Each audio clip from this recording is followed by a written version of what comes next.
Hey YouTube, what's going on? Abyssal Wave here, and today I'm going to be talking about 7.2.5 and the new legendary rings. Well, most importantly, just the new legendary rings. This video is going to be dedicated to the soul rings that recently came out on a blue post for the 7.2.5 PTR. I don't know if these are in the actual PTR build right now.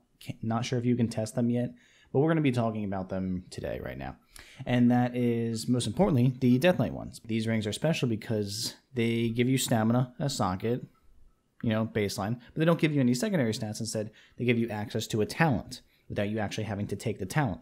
So, for example, the Soul of the Death Lord, the DK ring, as you can see on the screen right now, gives you as Blood, Foul Bulwark, gives you as Frost, Gathering Storm, and as Unholy gives you Bursting Swords. This is incredible because those are incredibly strong tiers. They're not bullshit tiers like giving you access to the permafrost tier for Frost, where you can also take White Walker. No, not White Walker. The one that gives volatile shielding and permafrost. That's great. It's useless, but they gave you access to an incredible tier. Gathering Storm on Gathering Storm's tier, which is the tier 90, also gives you access to Runic Attenuation. Runic Attenuation gives you the runic power whenever your auto attacks hit. So that's insane. That is insanely powerful. The Unholy one is even stronger. Gives you Bursting Swords.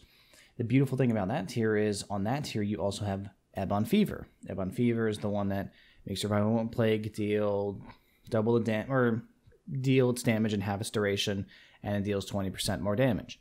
As well as having Bursting Swords deal 15% more damage, and Cleave, you have both of those talents. That's incredibly strong. The Frost one is strong. It will extend your Breath of Sindragosa if that is still the major build. If not, it's going to give you more Frost Strikes anyway. But the Unholy one is just ridiculously strong. And the Blood one, because I can speak a little about Blood, because I do a little bit of Blood here and there, is Foul Bulwark, which is the one where basically max out at 20% increased health if you have all your bone shield stacks. You can also take Will of the Necropolis in that tier. That's incredibly strong. Or I think Rune Tap is in that tier as well. So that is really strong, being able to have that as a tank. And I'm not quite sure. I think the Guardian one is, it gives you Soul of the Forest. Well, all the Druid one is Soul of the Forest because that's kind of a staple talent with Druids. All of them have that. And for another tank, I didn't see what the Demon Hunter one was because it's actually glitched and it shows you the blood. The blood talent shows you Foul Bulwark instead of showing you what the Demon Hunter talent is. So we don't know what it's going to be for Demon Hunters. But for the DK ones, what I think is this is going to make Unholy so much stronger than it is. I already have a feeling, looking at the tier 20, looking at the fact that they're buffing a little bit of Unholy here and there, it is looking like Unholy is going to be stronger than Frost.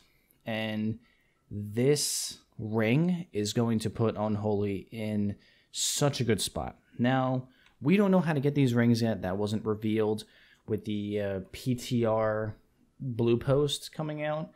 All that was said was that they mentioned these in a Q&A, and on the build, someone data mined these 5 rings. We don't know what the other rings are yet for the other classes. I'm sure they're going to be the same, giving you a talent, giving you stamina, giving you a socket. That's going to be baseline. It's not all the same tier because Foul Bulwark is a 90 talent. No, it is it's a 90 talent. Gathering Storm is a 90 talent, but Bursting Swords is a 56 talent. So they're not all in the same talent range. Soul of the Forest, obviously cross-spec, but for the Hunter one, I think the Hunter one was Animal Instincts for Survival, Lock and Load for Marksman, and Dire Stable for Beast Mastery. Those are also Animal Instincts and Dire Stable on the same tier. Lock and Load is not. That is looking like it's just going to be taking an incredibly strong tier of yours and give you access to another talent in that tier, because those are all very strong tiers for survival. So we'll see what that turns into. Again, this is looking very promising for Unholy. Not saying change your loot spec yet, but definitely keep a lookout for these rings. I just want to make a quick video explaining these and telling people to look out for them. If you're on PTR and you do see anything with these rings, tell me. I can kind of continue to compile data on which one is going to be stronger, Unholy or Frost, and I'll talk to you guys later.